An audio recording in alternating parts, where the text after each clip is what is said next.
लुधियाना के सुनील और उसकी बीवी रीटा एक अच्छे और संपन्न परिवार से ताल्लुक रखते थे। एक दिन रीटा की भाभी उसके घर आती है। रीटा, तुझे तो पता है तेरा भाई कुछ नहीं करता, ऊपर से 2 बच्चों की जिम्मेदारी, बेटी भी बड़ी हो गई है। तू तो बुआ है, कुछ मदद कर सकती है तो कर देना। कहाँ पैसे हैं भाभी, बस समझ लो किसी तरह हम लोग भी दिन काट रहे हैं।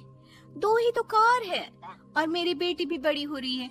अब उसके लिए कार लेनी है तो 10 लाख का खर्चा तो लग ही जाएगा। तभी वहाँ सुनील आ जाता है। अरे शशि, क्या है, तू हमेशा पैसों के लिए परेशान क्यों रहती है? वैसे क्या जरूरत थी बेटी की शादी इतने बड़े घर में तय करने की? अरे पैसे नहीं थे तो ऐसे ही कर देती कहीं शादी। इतने बड़े होटल में क्यों कर रही है शादी? लेकिन यहाँ तो मामला शादी का है, डेट तय है। दरअसल तेरे भतीजे के पीएफ के पैसे आने हैं, पर उसमें देर हो रही है। जैसे ही पैसे आ जाएंगे मैं तेरे अकाउंट में डलवा दूंगी। ठीक है, हम लोग सोचकर बताएंगे। तभी वहाँ भतीजा आ जाता है। फूफा जी, आप लोग ही मदद कर सकते हैं, वरना तो कैसे काम होगा समझ में ही नहीं आ रहा। मैं वादा करता हूँ जैसे ही पैसे आ जाएंगे मैं आप लोगों को वापस कर दूंगा। हाँ भाई, ठीक है। अब देख भाई, हमारे लड़के तो सारा दिन घर पर पड़े रहते हैं, ना कमाते हैं ना कुछ कमाने की इच्छा रखते हैं। लेकिन चल ये ले, कितने पैसे चाहिए? जी 4 लाख रुपए। ठीक है, लेकिन पैसे ध्यान से वक्त पर वापस लौटा देना। सुनील मुसीबत के वक्त बीवी के भतीजे की मदद तो कर देता है, लेकिन उन लोगों के जाने के बाद देख ले रीटा, तेरे मायके वालों ने मांगा तो दे दिया, वरना इन लोगों का मुझे कोई भरोसा नहीं है। अरे क्यों भरोसा नहीं है? इससे पहले तो कभी इन लोगों ने आपसे मदद भी नहीं ली। हाँ, ली तो नहीं, लेकिन पैसे की किल्लत ही रहती है ना इन लोगों के पास। अरे ठीक है ना, नहीं लौटा पाए तो भतीजे के ससुराल से निकाल देंगे। सुना है बड़े घर में शादी हो रही है।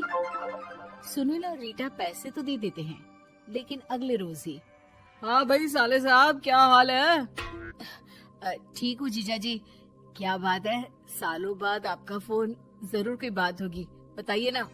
अरे वो तेरी बड़ी भाभी आई थी, बेटी की शादी कर रही है ना, तो पैसे लेने के लिए मैंने दे दिए 4 लाख। सोचा भाई किसी गरीब की बेटी की शादी हो रही है, पुण्य मिल जाएगा। अच्छा किया जीजा जी, उनका बेटा बहुत मेहनती है, जल्द ही लौटा भी देगा। वहीं रीटा भी फोन करके हर किसी को पैसे देने की बात करती है। रीटा की भाभी शशि के पास उसके भाई का फोन आता है। तूने सुनील से पैसा लिया है क्या? नहीं भाई, सिर्फ बात की है, बोल तो रहा है कि दे देगा।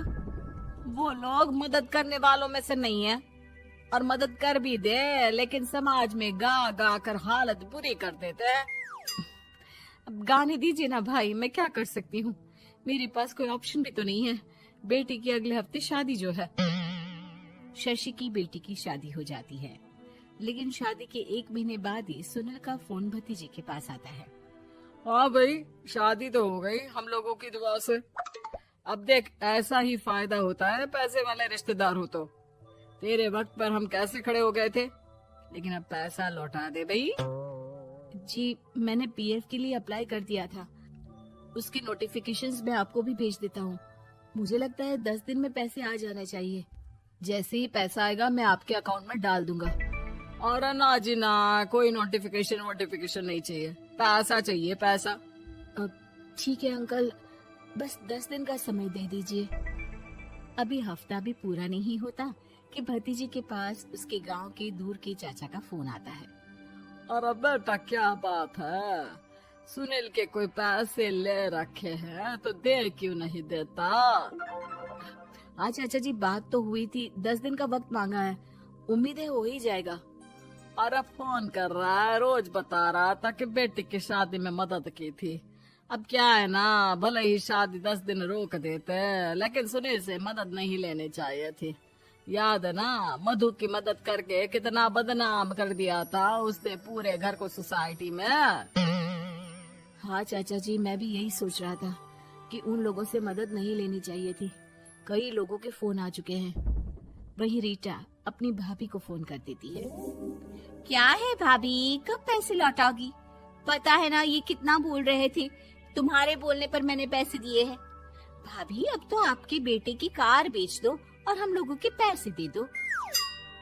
अरे लेकिन रीटा, बात तो 3 महीने की हुई थी ना, अभी तो 2 महीने भी नहीं हुए पैसा लिए, थोड़ा तो सब्र करो। नहीं नहीं भाभी, वैसे मेरा बेटा टिक्कू आ रहा है आप लोगों के घर रहने के लिए, उसको अच्छे से खिलाना पिलाना, समझी। भाभी को समझ में नहीं आता कि वो क्या करे। वो बेटे से बात करती है। अरे माँ, इन लोगों से मदद लेकर सच में बहुत बड़ी गलती कर दी। मुझे खुद समझ में नहीं आता कि कैसे इन लोगों के पैसे जल्द से जल्द दे दूं। तभी डोरबेल बजती है और रीटा का बेटा टिक्कू घर में आता है। आओ बेटा, मामी के घर पहली बार आए हो रहने। आप पापा बोल रहे थे कि आप लोग पैसे का ब्याज तो दे नहीं पाओगे, तो तब तक मैं यहीं रह लूं। और हाँ, मैं एसी के बिना नहीं सो पाता, आप लोग अपना देख लेना और पैसे जल्दी लौटा देना, क्योंकि मैं थोड़ा जल्दी जाना चाहता हूँ। रीटा का फोन शशि के पास आता है। भाभी पैसे कब तक दोगे? बेटे की विदाई के बाद शशि के घर का माहौल बिल्कुल बदल जाता है।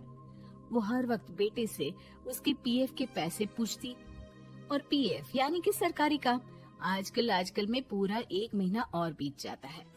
भाभी मैं और ये अमेरिका जा रहे हैं, घूमने के लिए पैसों की बहुत जरूरत है। रीटा, मैं पूरी कोशिश कर रही हूँ कि जल्द से जल्द पैसे का इंतजाम कर दूं, लेकिन पक्का नहीं बोल सकती।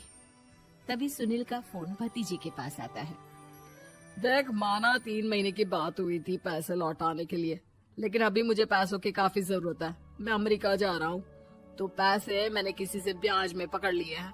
तू हर महीने 4 लाख का 20,000 ब्याज डाल देना मेरे अकाउंट में। सुनील फोन रख देता है, लेकिन भतीजा काफी परेशान हो जाता है। वो ऑफिस से शाम को घर आता है कि माँ पूछती है, क्या हुआ बेटा? बेटा माँ को सारी बात बता देता है। माँ भगवान के सामने हाथ जोड़कर खड़ी हो जाती है और रोने लगती है कि तभी बेटे का मोबाइल पर मैसेज बजता है। माँ पीएफ के पैसे आ गए। और वो ऑनलाइन ही सुनील के पैसे वापस कर देता है। भला हो भगवान का। लेकिन आज एक बात तो समझ में आ गई, मदद हमेशा उन लोगों से लो जो मदद के बदले आपसे मदद में दी गई रकम ही वापस लें, ना कि समाज में आपकी इज्जत।